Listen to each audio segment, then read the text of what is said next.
জাতীয় থেকে আন্তর্জাতিক প্রান্তিক জনপদ থেকে নগর চারপাশে ঠিক কী ঘটছে এই মুহূর্তে তা নিয়ে আয়োজন এখন চারদিক। আপনাদের সঙ্গে আছে আমি অন্যয় কর্মকার। রাজশাহীতে একই পরিবারের 4 জনের মরদেহ উদ্ধার করেছে পুলিশ। সকাল 9টার দিকে পবা উপজেলার বামুনশিকর এলাকার নিজ বাড়ি থেকে তাদের মরদেহ উদ্ধার করা হয়।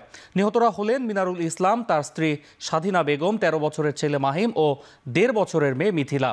পুলিশ জানায় মনিরুল ইসলাম ও তার পরিবারের সবাই রাতে ঘুমাতে যায়। সকালে পরিবারের অন্য সদস্যরা তাদের ডাকাডাকি করলেও সাড়া না মেলায় এক পর্যায়ে মিনারুলের বাবা টিনের চালা দিয়ে তাদের রক্তাক্ত অবস্থায় পড়ে থাকতে দেখেন।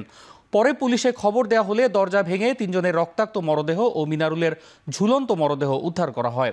এ সময় তাদের মরদেহের পাশ থেকে একটি চিরকুটও পাওয়া যায়, যেখানে ঋণ ও অভাবের তাড়নায় স্ত্রী ও সন্তানদের হত্যার পর মিনারুল আত্মহত্যা করেছে বলে উল্লেখ করা হয়েছে। হত্যার সঠিক কারণ তদন্তে ঘটনাস্থলে কাজ শুরু করে পিবিআই ও সিআইডি।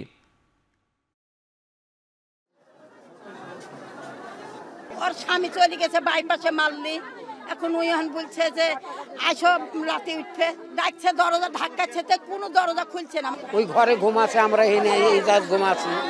সকালে উঠে দেখছি তসলা মারা, সগলায় ঘর ঝোঁকড়াছে, পাত্তা নাই।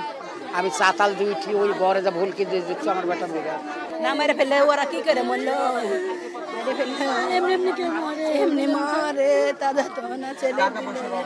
যে সিরকুটটা আছে, আমি ওনার আত্মীয়স্বজন বা যারা আছে তাদের কাছে আমি শুনলাম, তারাও বললো যে সিরকুটের লেখাটা উনারই। আমাদের যে হস্তবিশারদ আছে তাদের দিয়ে পরীক্ষা করব, আর ক্রাইম সিনের আলামতগুলো আমরা আরো সংগ্রহ করব, এখানে ফিঙ্গারপ্রিন্ট বা অন্যান্য কোনো কিছু আছে কিনা সেটা দেখব, আর এটা আগে পরে কি করছে সেটাও আমরা তদন্ত করে দেখব।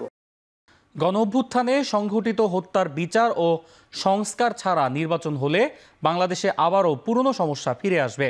বুধবার মালয়েশিয়ার কুয়ালালামপুরে সিঙ্গাপুর ভিত্তিক চ্যানেল নিউজ এশিয়া টেলিভিশনকে দেয়া এক সাক্ষাৎকারে এ কথা বলেন প্রধান উপদেষ্টা অধ্যাপক ডক্টর মোহাম্মদ ইউনূস। সাক্ষাৎকারে বাংলাদেশে একটি গ্রহণযোগ্য, সুষ্ঠু ও উৎসবমুখর নির্বাচন আয়োজনের কথা তুলে ধরেন তিনি। জানান, অন্তর্বর্তী সরকার দায়িত্ব নেয়ার পর সব লক্ষ্য অর্জনের কাছাকাছি পৌঁছাতে পেরেছেন। তার মূল দায়িত্ব একটি সুন্দর ও সুষ্ঠু নির্বাচন আয়োজন করা। নির্বাচনের পর সরকারে থাকার কোনো পরিকল্পনা নেই বলেও জানান অধ্যাপক ইউনূস। এ সময় শেখ হাসিনার বিষয়ে প্রধান উপদেষ্টা বলেন, তাকে দেশে ফিরিয়ে আনতে ভারতের সঙ্গে লড়াইয়ে যাবে না বাংলাদেশ, তবে সেখানে বসে বাংলাদেশকে যেন অস্থিতিশীল করতে না পারে সে ব্যাপারে উদ্যোগ নেওয়া হবে।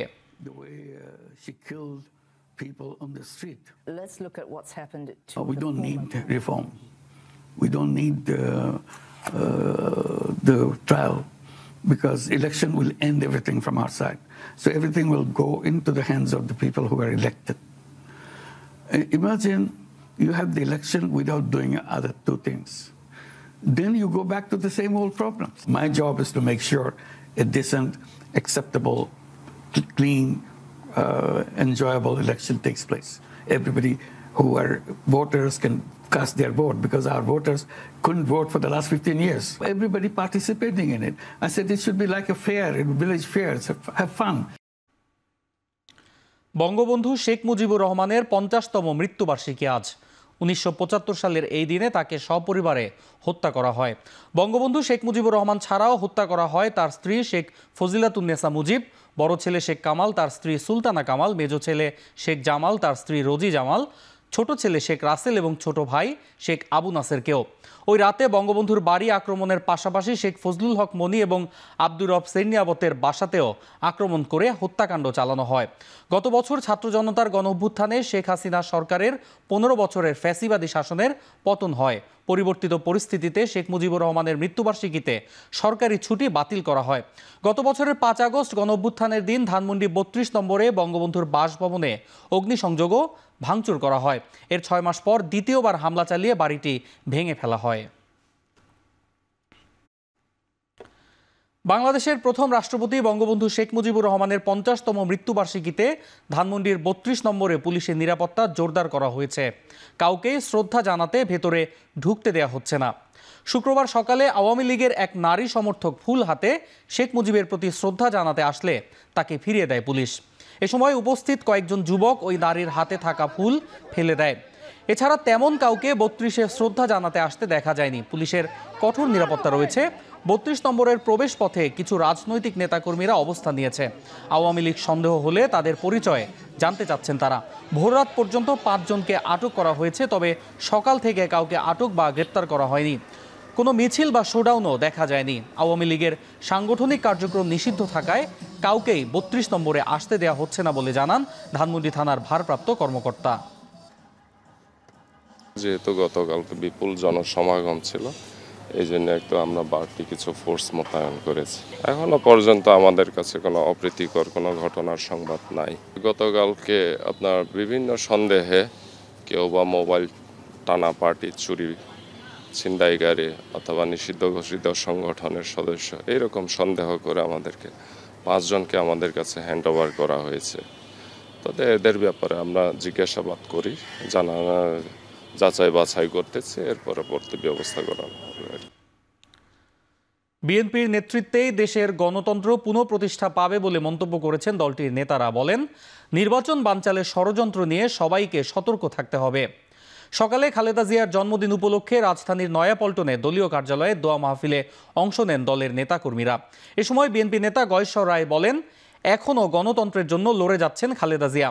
আর নজরুল ইসলাম খান বলেন, নির্জন কারাগারে ভুল চিকিৎসা দিয়ে খালেদা জিয়াকে মৃত্যুর মুখে ঠেলে দিয়েছে গত আওয়ামী লীগ সরকার।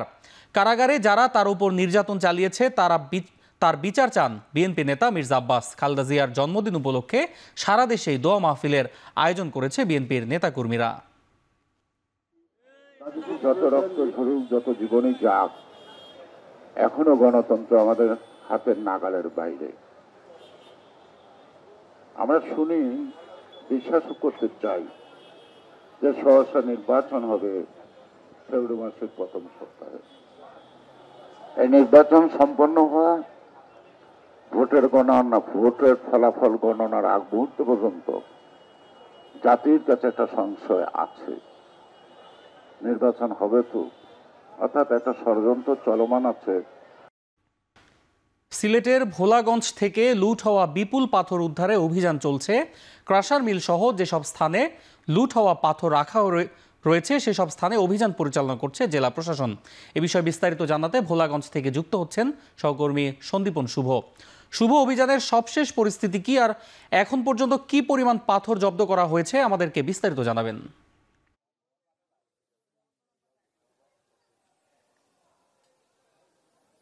অন্যয়, আপনি দেখতে পাচ্ছেন সিলেটের ভোলাগঞ্জের যে কলাবাড়ি গ্রাম, সেই গ্রামে কিন্তু আমরা এসেছিলাম এবং এসে আমরা একটি বিরল তথ্য পেয়েছি। আমরা কিন্তু এখানে যে মাটি আছে সেই বালি দিয়ে কিন্তু চেপে রাখা হয়েছে সিলেটের সাদা স্বর্ণ, যেটিকে বলা হয়ে থাকে, অর্থাৎ সাদা সাদা পাথরগুলোকে। এবং এই তথ্যের ভিত্তিতেও কিন্তু এখানকার প্রশাসনও অভিযান পরিচালনা করেছে এবং তাদের যে কথা সেটি হচ্ছে যে আসলে গতকাল থেকেই যখন প্রশাসন নড়ে চড়ে বসে তখন থেকে কিন্তু এইসব কার্যক্রম এখানকার বিভিন্ন ক্রাশার মেশিন সহ বাসাবাড়িতে পরিচালিত হচ্ছে। এবং একই সাথে কিন্তু আমরা দেখতে পেয়েছি যে বিদ্যুৎ সংযোগ যে কর্তন, সেই কর্তনের কাজও কিন্তু এখানে চলমান রয়েছে। তবে সবচেয়ে বেশি অন্য যেটি আমরা এখানে এসে সবাই অবাক হয়েছেন যে আসলে এই অভিনব পন্থা অবলম্বন করেছে লুটেরা। তারা কিন্তু এখানে ওই সাদা পাথরগুলোকে বালি চাপা দিয়ে তারা রেখেছেন এবং আমরা কথা বলেছিলাম এখানকার যিনি নির্বাহী ম্যাজিস্ট্রেট, যারা তত্ত্বাবধানে আসলে এই অভিযানটি পরিচালিত হচ্ছে, তিনি বলছেন যে আসলে এই ধরনের গর্হিত কাজ যারাই করছে তাদের ব্যাপারে কোনোভাবেই যেন আর ছাড় দেওয়া হবে না এবং আইনগত ব্যবস্থা নেওয়া হচ্ছে। এবং আরেকটি বিষয়, আমরা স্থানীয়দের সাথে কথা বলেছি, স্থানীয়রা বলছেন যে আসলে নিরীহ মানুষ যাতে কোনোভাবেই তারা যেন নির্যাতিত না হন, এখানে যারা দোষী তাদেরকে যেন শাস্তির আওতায় নিয়ে আসা হয়। এবং এখানে তারা বলছেন প্রভাবশালী মহলও জড়িত রয়েছে, তাদেরকেও যেন আইনের আওতায় নিয়ে আসা হয়। কারণ পর্যটন স্পট বা পর্যটন কেন্দ্র যেটি সিলেটের গর্বের জায়গা, সেই জায়গাটি যেন কোনোভাবেই বিনষ্ট না হয়, সেই ক্ষেত্রে কিন্তু স্থানীয় জনগণও কিন্তু একাট্টা রয়েছেন। এবং আমরা কিন্তু আরেকটা বিষয় আপনাকে যদি দেখাই যে এই যে পাথরগুলো, এই পাথরগুলো কিন্তু অন্যয়, এই পাথরগুলো কিন্তু বালির নিচে ছিল, একটু আগে কিন্তু এইগুলা উত্তোলন করা হয়েছে এবং এই পাথরগুলোকে লোড করা হয়েছে। এবং আমাদের কাছে সর্বশেষ তথ্য ছিল সেটা হচ্ছে ৭৯,০০০ ঘনফুট যে পাথর, সেই পাথর কিন্তু এখানে উত্তোলিত জব্দ করা হয়েছে এবং উদ্ধার করা হয়েছে। তো এই ছিল আসলে আমার কাছে সিলেটের সাদা পাথর থেকে পাথর উত্তোলন অভিযানের বা পাথর উদ্ধার অভিযানের সবশেষ তথ্য। সিলেটের ভোলাগঞ্জ থেকে যুক্ত ছিলেন সহকর্মী সন্দীপন শুভ। বান্দরবানের লামায় অবৈধ ইট ভাটা গুঁড়িয়ে দিয়ে সেখানে বিভিন্ন প্রজাতির গাছের চারা রোপণ করা হয়েছে। হাইকোর্টের নির্দেশে অবৈধ ইট ভাটার বিরুদ্ধে অভিযান চালিয়ে গাছের চারা রোপণ করে জেলা প্রশাসন ও পরিবেশ অধিদপ্তর। শুক্রবার সকালে লামা উপজেলার ফাইতং এলাকার অবৈধ ইট ভাটা ইউবিএম, এসবিডব্লিউ, এমবিআই এবং এনআরবি ইট ভাটাগুলো এক্সক্যাভেটর দিয়ে গুঁড়িয়ে দেওয়া হয়েছে। এর আগের দিন একই এলাকায় অবৈধ ইট ভাটা ইবিএম এবং 7BM নামে আরও দুটি ইটভাটা গুঁড়িয়ে দেয় বান্দরবান জেলা প্রশাসন ও পরিবেশ অধিদপ্তর। এছাড়া ওই ইটভাটার জায়গায় প্রশাসনের উদ্যোগে বিভিন্ন প্রজাতির চারা রোপণ করা হয়। বান্দরবান জেলা ও প্রশাসনের সিনিয়র সহকারী কমিশনার ও নির্বাহী ম্যাজিস্ট্রেট আব্দুল্লাহ খায়রুল ইসলাম চৌধুরীর নেতৃত্বে যৌথ অভিযানে অংশ নেয় সেনাবাহিনী, ফায়ার সার্ভিস, পুলিশ ও পরিবেশ অধিদপ্তর। বৃষ্টি ও উজানের ঢলে এখনও বাড়ছে বিভিন্ন নদ নদীর পানি। নতুন নতুন এলাকা প্লাবিত হয়ে পানিবন্দী অবস্থায় দিন পার করছেন 4 জেলার নদী তীরবর্তী অঞ্চলের প্রায় 50,000 বাসিন্দা। টানা বৃষ্টি আর উজানের ঢলে ফরিদপুরে নতুন করে বেড়েছে পদ্মা, আড়িয়াল খাঁ ও মধুমতি নদীর পানি। এর মধ্যে আড়িয়াল খাঁ নদের পানি প্রবাহিত হচ্ছে বিপদসীমার 109 সেন্টিমিটার উপর দিয়ে। পানির চাপে দেখা দিয়েছে নদী ভাঙন। কুষ্টিয়ায় পদ্মার পানিতে তলিয়ে দুর্ভোগে দিন পার করছেন 2 ইউনিয়নের অন্তত 50,000 মানুষ।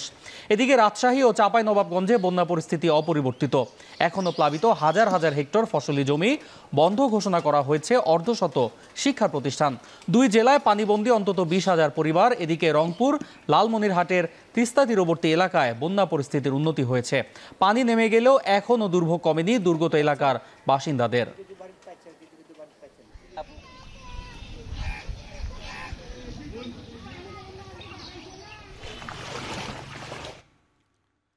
বৈরী আবহাওয়ায় দেশের বেশিরভাগ জেলার বাজারে কমেছে সবজির সরবরাহ। এতে 50 টাকার নিচে মিলছে না কোনো সবজি। এদিকে স্বস্তি নেই মাছ মাংসের বাজারেও। সপ্তাহ ব্যবধানে ময়মনসিংহ ও নেত্রকোনার বাজারে 50 টাকার নিচে মিলছে না কোনো সবজি। কেজিতে 15 থেকে 20 টাকা পর্যন্ত বেড়ে বেগুন, টমেটো, গাজর ও বরবটি বিক্রি হচ্ছে 100 থেকে 120 টাকায়। এছাড়া পটল বিক্রি হচ্ছে 90 টাকা কেজি দরে, আর কাঁকরোল গুনতে হচ্ছে 80 টাকা। তবে 2 দিনের ব্যবধানে কেজিতে 40 থেকে 60 টাকা বেড়ে কাঁচামরিচ বিক্রি হচ্ছে 240 থেকে 280 টাকায়। সাপ্তাহিক ছুটির দিনে চাঁদপুরের মাছের বাজারে ক্রেতা সমাগম বাড়লেও কমেছে ইলিশের সরবরাহ। সপ্তাহের ব্যবধানে কেজিতে 50 টাকা বেড়ে 1 কেজি ওজনের ইলিশ বিক্রি হচ্ছে 2250 থেকে 2300 টাকায়। তবে পটুয়াখালীর কলাপাড়ায় বেড়েছে সরবরাহ। এতে মাছের দাম কমেছে কেজিতে 200 থেকে 400 টাকা পর্যন্ত। এছাড়া মেহেরপুরে সব ধরনের মুরগির দাম বেড়েছে কেজিতে 20 থেকে 50 টাকা। বাড়তি গরু ও খাসির মাংসের দামও।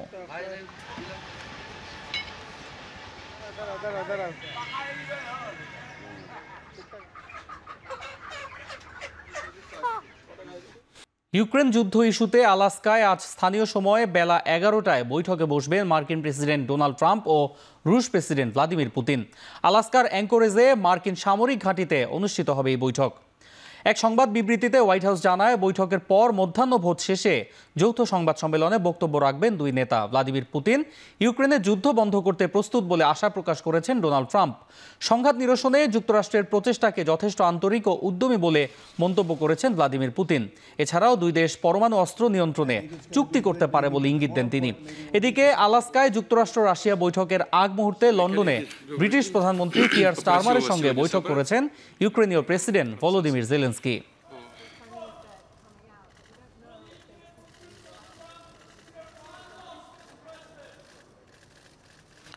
সাফ অনূর্ধ্ব-17 নারী চ্যাম্পিয়নশিপ খেলতে ভুটানের উদ্দেশ্যে দেশ ছেড়েছে বাংলাদেশ। নারী দলের কোচ পিটার বাটলার গত 11 আগস্ট লাওসে অনূর্ধ্ব-20 দলের খেলা শেষে ছুটিতে গেছেন। আগস্টের বাকি সময় তিনি ছুটিতে থাকবেন। অনূর্ধ্ব-17 দলের সঙ্গে কোচ হিসেবে ভুটান গেছেন মাহবুবুর রহমান লিটু। বাংলাদেশ সহ 4 দেশ অংশ নেবে সাফের এই আসরে। ভারত, ভুটান ও নেপাল বাকি 3 দল। 20 থেকে 31 আগস্ট সবগুলো ম্যাচ থিম্পুর চাংলি বিথাং স্টেডিয়ামে অনুষ্ঠিত হবে। রাউন্ড রবিন পদ্ধতিতে প্রতিটি দল একে অপরের সঙ্গে 2টি করে ম্যাচ খেলবে। এরপর সর্বোচ্চ পয়েন্টধারীর হাতে উঠবে ট্রফি। 20 আগস্ট ভুটান ম্যাচ দিয়ে প্রতিযোগিতা শুরু করবে বাংলাদেশের বেরা। একদিন বিরতি দিয়ে 22 আগস্ট দলটির প্রতিপক্ষ ভারত। 24 ও 27 আগস্ট পরপর 2 ম্যাচে নেপালকে মোকাবেলা করবে বাংলাদেশ। 29 আগস্ট ভুটান এবং 31 আগস্ট শেষ ম্যাচে ভারতের মুখোমুখি হবে তারা।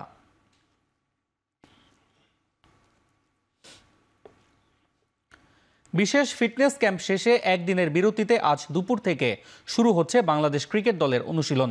আগামী কদিন মিরপুরে স্কিল ট্রেনিং করবেন টাইগাররা। দুপুর 2টায় শুরু হবে লিটন দাসদের অনুশীলন। এদিন প্রথমবারের মতো পাওয়ার হিটিং কোচ জুলিয়ান উডের সঙ্গে কাজ করার কথা রয়েছে ক্রিকেটারদের। 18 আগস্ট অনুশীলন শেষে সিলেট যাবেন ক্রিকেটাররা। একদিনের বিরতিতে 20 আগস্ট লাক্কাতুরায় অনুশীলন করবেন টাইগাররা। গেল সপ্তাহখানেকের ফিটনেস ক্যাম্পে কোচিং স্টাফদের মধ্যে একমাত্র নাথান কেলি ছিলেন দায়িত্বে। এশিয়া কাপের প্রস্তুতির অংশ হিসেবে চলতি মাসের শেষে বাংলাদেশে আসবে নেদারল্যান্ডস।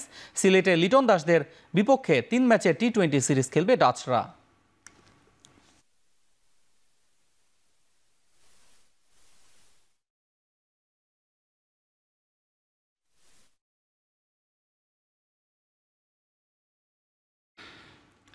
শেষ করছি এখন চারদিক। এখন টেলিভিশন ওয়েবসাইটে দেখতে ভিজিট করুন www.ekon.tv, ফেসবুকে দেখতে ভিজিট করুন facebook.com/tv.ekon, ইউটিউবে দেখতে ভিজিট করুন youtube.com/c/ekontv।